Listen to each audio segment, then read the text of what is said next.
76.4 కిలోమీటర్లు, phase 2B 86.1 కిలోమీటర్ల మేర విస్తరణ ప్రతిపాదనలు కేంద్ర ప్రభుత్వానికి సమర్పించడం జరిగింది.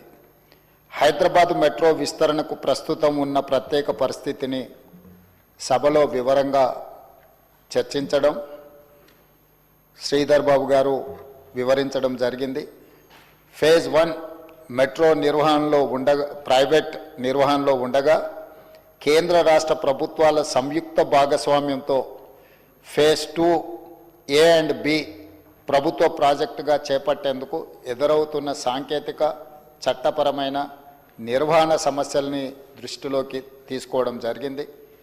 కేంద్ర ప్రభుత్వం లేవనెత్తిన అంశాలను పరిష్కరించేందుకు L&T సంస్థ నుండి మెట్రో ఫేజ్ 1 నెట్వర్క్ను రాష్ట్ర ప్రభుత్వం HMRL అంటే హైదరాబాద్ మెట్రో రైల్వే లిమిటెడ్ ద్వారా స్వాధీనం చేసుకునే నిర్ణయాన్ని ఈ సభ ఏకగ్రీవంగా ఆమోదించవలసిందిగా కోరుతూ, అదేవిధంగా మెట్రో ఫేజ్ 1 స్వాధీనం చేసుకునే ప్రక్రియకు రాష్ట్ర ప్రభుత్వం తీసుకున్న నిర్ణయాలను ఈ గౌరవ సభ సమర్థించి పూర్తి మద్దతు ప్రకటించాల్సిందిగా కోరుకుంటూ, ఫేజ్ 2 విస్తరణకు కేంద్ర ప్రభుత్వ ఆమోదం త్వరగా పొందేందుకు రాష్ట్ర ప్రభుత్వం గట్టిగా కృషి చేయాలని కోరుకుంటున్నాం. అధ్యక్ష, ఈ ప్రతిపాదన హైదరాబాదులో విస్తరిస్తున్న జనాభా అవసరాలు, ప్రజా రవాణా సౌకర్యాన్ని మెరుగుపరచాలి.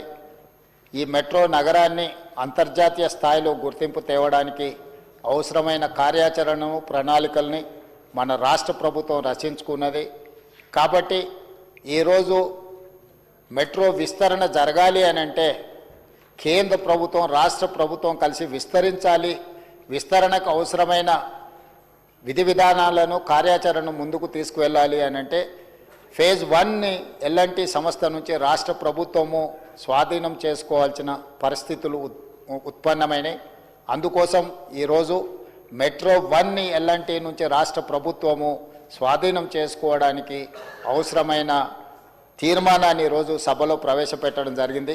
సభ్యులందరినీ ఏకగ్రీవంగా ఈ తీర్మానాన్ని ఆమోదించవలసిందిగా తమరి ద్వారా విజ్ఞప్తి చేస్తున్నాను. అధ్యక్ష, సభ్యులందరూ ఏకగ్రీవంగా ఈ తీర్మానానికి మద్దతు పలికినందుకు తమరి ద్వారా సభ్యులందరికీ మనస్ఫూర్తిగా అభినందనలు, కృతజ్ఞతలు తెలియజేస్తున్నాను. అధ్యక్ష, resolution has moved. The question is that the government resolution is before the House.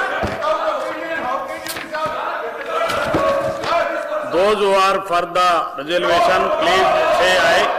Those who are against, please say no. Yeah, I have it. The resolution is adopted.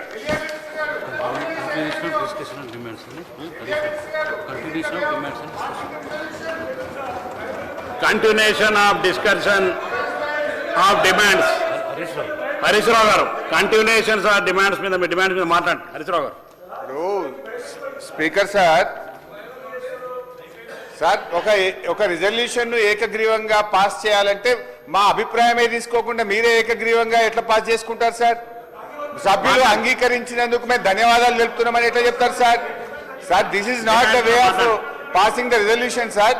ఇది శాసనసభ నడిపేటువంటి వ్యవహారం కాదు, ఇది పద్ధతి అంతకంటే కాదు సార్. శాసనసభ ఇప్పుడు స్టేట్మెంట్ ఇవ్వడం మీ రైట్ సార్, స్టేట్మెంట్ మీద డిస్కషన్ లేదు. కానీ ఏకగ్రీవంగా శాసనసభలో తీర్మానం పాస్ చేయాలన్నప్పుడు ఇది అందరి సభ్యులు. హరిజరావు గారు, విప్ గారు. అధ్యక్ష, ఇప్పుడు డిమాండ్స్ మీదే చర్చకు మీరు అవకాశం ఇచ్చినప్పుడు డిమాండ్స్ మీద వారు మాట్లాడే ప్రయత్నం చేయాలి తప్ప సభానాయకుడిగా గౌరవ ముఖ్యమంత్రి గారు పెట్టిన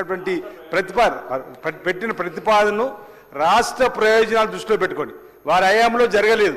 వారు ముందు చూపుతోటి మెట్రోను మనం స్వాధీనం చేసుకొని హైదరాబాద్ను అభివృద్ధి పత్రంలో తీసుకొని పోయే ప్రయత్నం చేస్తే మూసినది ప్రక్షాళన అంటే వారికి పట్టదు అధ్యక్ష. 4th సిటీని తీసుకొని ముందుకు పోతామంటే పట్టదు అధ్యక్ష. ప్రతి దానికి అడ్డంకులే. మా ముఖ్యమంత్రి గారు తీసుకున్న ప్రతి నిర్ణయానికి అడ్డంకులు సృష్టించాలని ప్రయత్నం చేయడం తప్ప మరొకటి కాదు. ఈరోజు పద్దుల మీద ఏదైతే డిమాండ్స్ ఉందో మీరు అవకాశం దాని మీద మాట్లాడే అవకాశం ఇవ్వాల్సిందిగా నేను మిమ్మల్ని కోరుతున్నాను అధ్యక్ష. హరీశ్రావు గారు డిమాండ్స్ మీద మాట్లాడండి ప్లీజ్. డిమాండ్స్ మీద మాట్లాడండి. తప్పకుండా గౌరవిస్తాం అధ్యక్ష, మీ మాటను గౌరవిస్తాం. కానీ జరిగిన తీర్మానం ఇది ఏకగ్రీవ తీర్మానం కాదు, ఏకపక్షంగా చేసుకున్న తీర్మానము. ఈ సభ నడుపుతున్న తీరు పట్ల మా యొక్క తీవ్రమైన నిరసనను, ప్రొటెస్ట్ ను తెలియజేస్తూ now I will go on to the demand.